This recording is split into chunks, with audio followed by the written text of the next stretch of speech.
یہ خاص طور سے ہمارا رب جو ہے نا،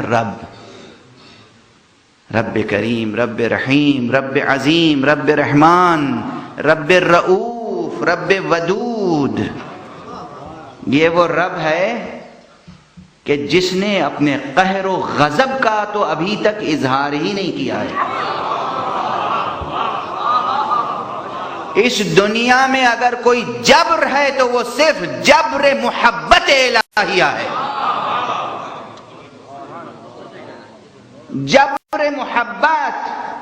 جبر محبت ہوتا کیا ہے؟ کبھی کیا اکثر گھروں میں یہ ہوتا ہے کہ چھوٹا سا بچہ ہے، گود میں ہے، دودھ پیتا بچہ ہے، اور ماں اسے چانٹے لگاتی ہے۔ کیوں لگاتی ہے؟ جب بڑی بوڑھی آ کے نئی نویلی دلہن، اور وہ اسے چانٹا لگا رہی ہے، اور ساس صاحبہ آ کے سمجھا رہی ہیں، اور اسی پہ جھگڑے ہو جاتے ہیں، گھر ٹوٹ جاتا ہے۔ کسی بچہ بھی پالنے نہیں آتا، چھوٹے سے بچے کو کہیں مارا جاتا ہے، اور مارنے کا سبب کیا ہوتا ہے؟ یہ بھوکا ہے، بلک رہا ہے، رو رہا ہے، مگر میں دودھ دے رہی ہوں، دودھ پی نہیں رہا ہے۔ بتائیے اب کیا کروں؟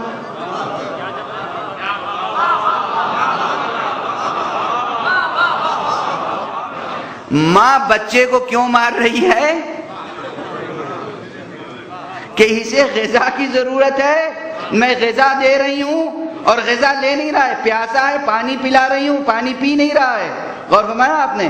یہ جبر ہے، یہ قہر ہے، مگر یہ ہے قہر محبت۔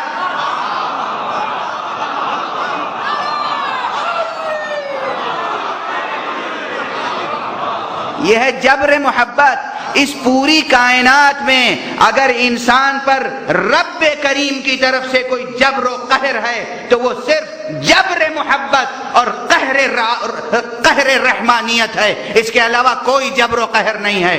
اس لیے کہ آپ سانس لینا چھوڑ دیں مر جائیں گے، کھانا کھانا چھوڑ دیں دم نکل جائے گا، پیاسے رہیں موت آ جائے گی، مگر خدا کا سجدہ نہ کریں کبھی موت نہیں آئے گی۔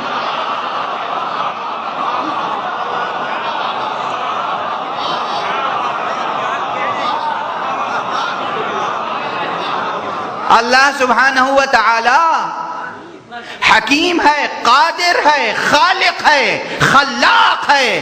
اگر وہ چاہتا تو اسی فضا میں دوہری تاثیر رکھ دیتا، جو میرا کلمہ پڑھے اس کے پھیپھڑے میں جانا تو زندگی بن جانا، جو میرا منکر ہو اس کے لیے زہر بن جانا۔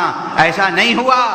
اللہ پانی میں دوہری تاثیر رکھ دیتا، جو میرے نیک بندے ہیں ان کو حیات دینا، جو میرے برے بندے ہیں ان کو موت کی نیند سلا دینا۔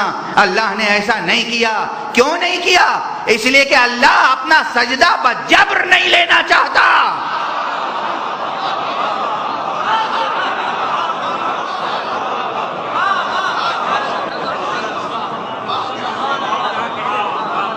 بجبر سجدہ نہیں کرانا چاہتا۔ ایک عبادت بھی بجبر نہیں چاہتا، لیکن جو چیزیں ہمارے وجود کی بقا سے متعلق ہیں انہیں بجبر نافذ کرتا ہے۔ سانس لینا تمہارے لیے ضروری ہے، سانس لینی پڑے گی، بغیر سانس لیے رہ نہیں سکتے۔ ایسا جسم بنایا کہ مسلسل سانس لے رہے ہیں، بے اختیار سانس لیے چلے جا رہے ہیں۔ نظام ایسا بنا دیا کہ بے اختیار سانس لے رہے ہیں۔ ہم میں سانس لینے کا پورا نظام رکھا، ہمارے اطراف میں سانس لینے کے لیے جو فضا اور ہوا ضروری ہے وہ اتنی عام اور فراواں رکھ دی کہ کبھی کمی نہ محسوس ہو۔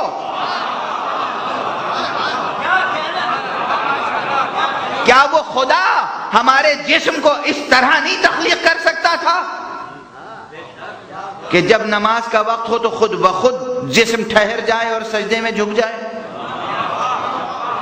میں مثال دوں، جب انسان کو نیند آتی ہے تو بے اختیار نیند آتی ہے اور سو جاتا ہے، ارادتاً نہیں سوتا، بے ارادتاً سونا چاہے تو نہیں سو سکتا۔ جب نیند آتی ہے تو بے اختیار سو جاتا ہے۔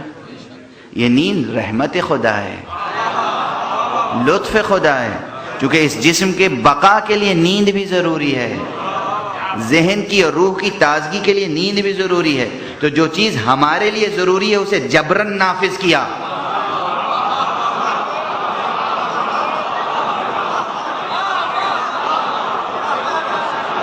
سنیں مذہب کی روح کو اور رب کی رحمت کو، اسلام دین رحمت ہے، قرآن کتاب رحمت ہے، رسول رحمت ہے۔ کیوں عرض کر رہا ہوں؟ جس خدا نے یہ نظام رکھا کہ جب جسم تھک جائے بے اختیار نیند آ جائے، محاورہ ہے، کہتے ہیں سولی پہ بھی نیند آ جاتی ہے، بے اختیار نیند آ جائے، اس نے یہ نظام کیوں نہیں جسم میں رکھا کہ جب فجر کا وقت ہو تو بے اختیار نیند کھل جائے؟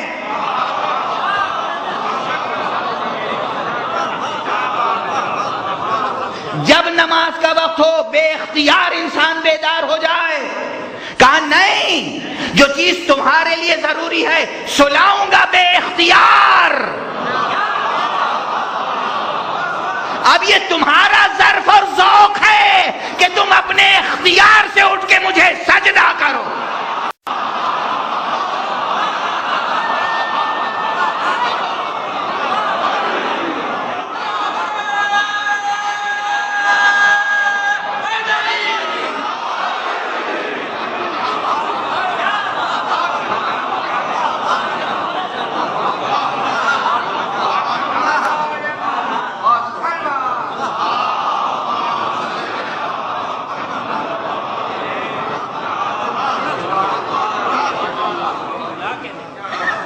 نیند بے اختیار آتی ہے تو نماز کے لیے نیند کھلتی کیوں نہیں بے اختیار؟ اگر نماز کے لیے نیند کھلے بے اختیار تو جبر لازم آئے گا۔ میں یہ جبر نہیں چاہتا ہوں، جبر محبت ہے، جبر رافت ہے، جبر رحمانیت ہے، قہر محبت ہے۔ جو چیز تمہارے لیے ضروری ہے وہ جبرن دیں گے، جو چیز میرے حقوق ہیں وہ جبرن طلب نہیں کریں گے۔ جس خدا نے عبادت جبرن نافذ نہیں کی اس دین میں کہاں سے جبر و تشدد اور ٹیررزم آ سکتا ہے؟ کہاں دین میں جبر ہے، کہاں ٹیررزم ہے، کہاں تشدد ہے؟ کوئی تشدد نہیں، دین میں تشدد نہیں ہے، دین میں جبر نہیں ہے۔ اور جو مسلمان دین میں جبر و تشدد سے کام لے رہے ہیں، قہر و غلبے کی اسکیم کو آگے بڑھا رہے ہیں، وہ مسلمان نہیں ہیں حقیقی معنی میں، یا خود کنفیوز ہیں یا گمراہ ہیں۔ انہیں اون نہ کریں، ڈس اون کریں، کہہ دیں یہ ہمارے نہیں ہیں، ہم میں سے نہیں ہیں، یہ نہ ہمارے ہیں نہ ہم میں سے ہیں، نہ ہمارا ان سے کوئی تعلق، نہ ان کا ہم سے کوئی تعلق۔ اگر ان کا دین سے تعلق ہوتا، سنیں تلخ جملہ کہہ رہا ہوں، سب سن رہے ہیں، بے گناہ جو مرے ہیں اور شہید ہوئے ہیں ان کے ورثہ بھی اس میں کتنے ہوں گے؟ تلخ جملہ ہے، پیغام ہے۔ اگر ان کا دین سے تعلق ہوتا، آج تک جتنے بم بلاسٹ ہوئے ہیں، کتنے مسجدوں میں ہوئے، نمازیوں پر ہوئے، جلوس اذا پر ہوئے، بہرحال نماز کوئی پڑھ رہا ہو کسی بھی مسلک کے مطابق نماز پڑھ رہا ہے، رسول کریم نے تو غیر مذہب کے لوگوں کو مسجد میں ان کے مذہب کے مطابق عبادت کی اجازت دے دی۔ آج کا مسلمان صرف مسلکی فرق کے بنا پر نمازیوں کو بھی ہلاک کر دیتا ہے، اور کہیں تو مسلکی فرق بھی نہیں ہے، اپنے مسلک کے لوگوں کو ہلاک کر رہے ہیں۔ اگر یہ واقعاً ذرا سا بھی حقیقتاً اسلام سے تعلق ہوتا تو آج تک ذرا دیکھیے جو واقعی فحش جگہیں ہیں، سینما ہال ہیں وغیرہ وغیرہ، ان پر اتنے بم بلاسٹ نہیں ہوئے ان اسلام پسندوں کی طرف سے؟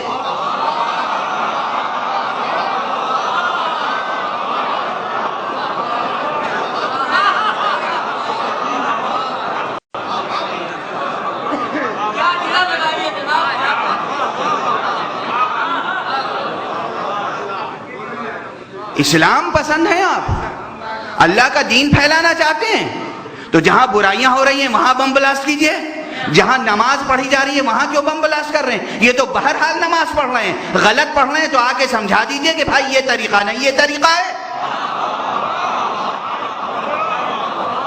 جو بالکل ہی بے دین ہے، اس پر آپ کا لطف و کرم ہے۔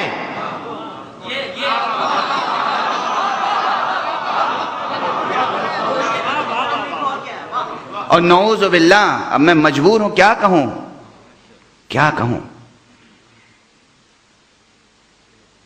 یہ جو کارروائیاں ہوتی ہیں اس کو اسلام سے جوڑا جاتا ہے۔ بس اب جو جملہ کہنا چاہ رہا تھا نہیں کہوں گا، بہت تلخ ہو جائے گا، اتنا ہی کافی ہے۔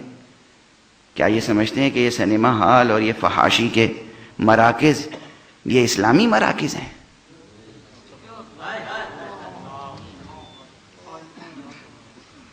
اور مسجدیں اور امام بارگاہیں یہ غیر اسلامی جگہیں ہیں۔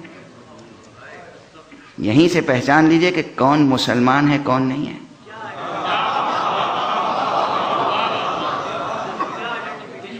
کون کس کے لیے خدمت انجام دے رہا ہے۔ ایک طرف مسلمان تباہ ہو رہے ہیں، ایک طرف مسلمانوں کی مذہبی جگہیں تباہ ہو رہی ہیں۔ مسلمان کس محنت سے، کس مشقت سے، امیر غریب سب مل کر، ابھی چندے کی یہاں اپیل ہوئی تھی، قبرستان تعمیر ہو رہا ہے، قبرستان کے لیے زمین خریدی جا رہی ہے، آپ سب تعاون کریں۔ میں بھی کہتا ہوں آپ تعاون کریں، جتنے لوگ تعاون کر سکتے ہیں تعاون کریں۔ آخرت میں پیسہ لے جانے کا یہی طریقہ ہے۔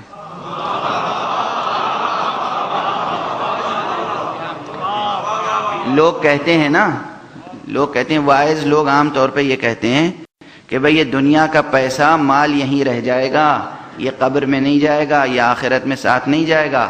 میں کہتا ہوں نہیں، ساتھ جائے گا۔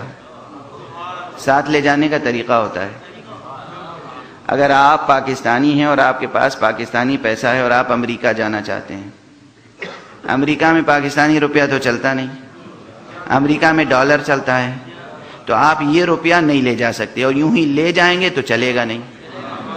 آپ اسے کسی ایکسچینج میں جا کر روپے کو ڈالر سے بدلیں گے۔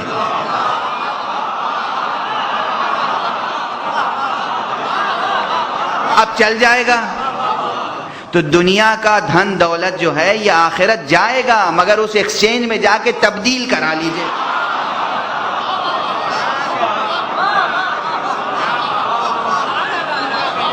قبرستان بنوائیے، مسجدیں بنوائیے،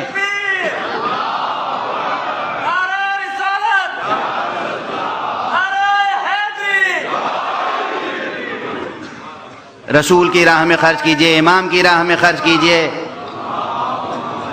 دین کی راہ میں خرچ کیجئے، انسانیت کی راہ میں خرچ کیجئے، یہ پیسہ وہاں جائے گا۔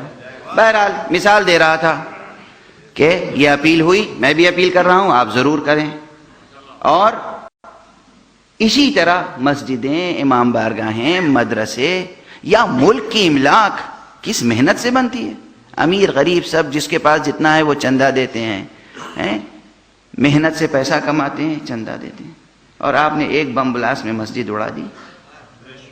اللہ کے گناہ گار ہوئے، سرمایہ برباد کیا مسلمانوں کا، مسلمانوں کو ہر لحاظ سے کمزور کیا، اور پھر بھی آپ مسلمان ہیں،